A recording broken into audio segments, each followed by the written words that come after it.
It's Tuesday evening in Leeds. Rain taps the window in that particular British rhythm that never quite becomes a storm. It just persists. Kasia, a nurse from Warsaw, is scrolling through photos of her sister's birthday party back home. 600 miles away. She moved here for better salary, better prospects, a better life on paper. Tonight she's sitting with a cup of tea, has gone cold, wondering why the decision that was supposed to make her life better has left her shrunk in a room in a city of 800,000 people. 3 streets away, there is a man named Tom, born and raised in Sunderland. He moved to London 5 years ago for a marketing job. He never left his country. He shares a postcode with 9 million people. And by almost every measure, he is just as lonely as Kasia.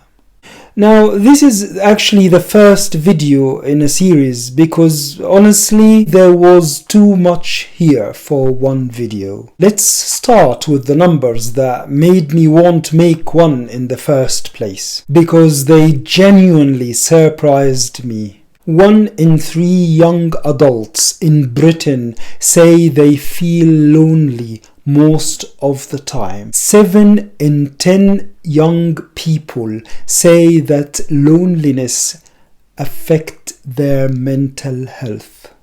And here is the twist that flips the whole stereotype on its head. Young adults today twice as likely to feel lonely as pensioners, not the other way round. Now let that sink in. Here is a term that I would like to introduce to you because honestly there isn't a term that I found that quite describes what I'm about to say. I call it the emotional immigrant. This isn't someone who simply moved somewhere and struggles to settle in. It's something darker and I think more honest than that. An emotional immigrant is created by loneliness itself. It's what happens when someone genuinely tries to connect. They show up at work, they are friendly with neighbors, they get on the dating apps, and slowly rejections accumulates. Maybe nobody invites them for a drink once the initial politeness wears off. Maybe the dating apps go quiet, especially if an accent or a skin color or an unfamiliar name has become unfairly a reason to be overlooked. Maybe the neighbor who makes eye contact never actually stops to talk, and at some point something shifts. The person stops trying, not because they have given up hopes exactly, but a kind of self-protection. I am not going to socialize at work, even if I'm invited. I am not going to strike up a conversation with the neighbor, even if they make eye contact. I am not going to bother with the apps anymore. That withdrawal is the emotional immigration. Not leaving a country to another country, leaving the society to the inner self, retreating into a kind of internal solitude. And here is the cruelest version of this. If you are already an immigrant in the traditional sense, this can happen twice. First you immigrate into a country, and then after accumulated quiet rejections, you immigrate again. This time out of society altogether to a society of your own making. A double immigrant, physically here but emotionally gone. So why Britain specifically? It's not that people here are unfriendly, quite the opposite actually. There is a real warmth once you are inside a circle, but it's what it takes to get inside the circle in the first place. Think about the weather for a moment. The short winter days, the grey skies that seem to swallow entire months. They don't just affect mood, they affect behavior.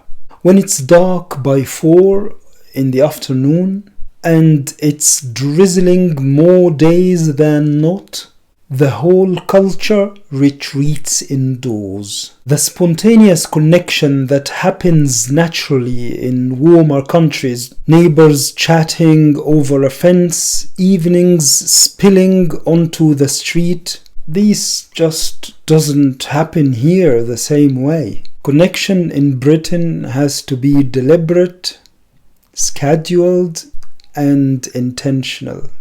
And after that, it might fail. Then there is work, which for many people becomes the primary source of socializing, just simply because of the numbers of hours we spend at work. But British work culture is famously reserved, polite, emotionally open, rarely. Then there is dating, which for many people has become the most anxiety-inducing exercise in modern life. It has become a problem as opposed to a solution that it's supposed to be. What ties Kezia and Tom together? And honestly, what ties together most people I've spoken to while researching for this? It's not a personal failing, it's the entire architecture of life here. The geography, the workplace norms, the technology that we use to meet people has made genuine connections something that you actively have to go and hunt for, as opposed to something that happens naturally to you by default. So this is where we're starting in the coming episodes. We are going deep into each of these threads. First, the weather and why Britain's grey skies are genuinely a driver of isolation. Then work, including a story that genuinely shocked me about how thin the line has become between warmth and risk in modern offices. And finally, dating apps, the anxiety research behind them, and a darker side about online dating that almost no one talks about.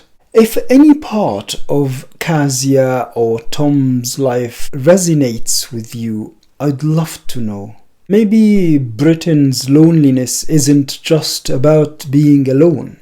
It's about becoming an emotional immigrant without ever realizing it. Are you an immigrant who crossed a border, or you are the one who just crossed a distance within your own home country? Have you emotionally immigrated? Let's find out how many of us is living the same quiet story. Leave a comment. Thanks for watching. See you in the next video.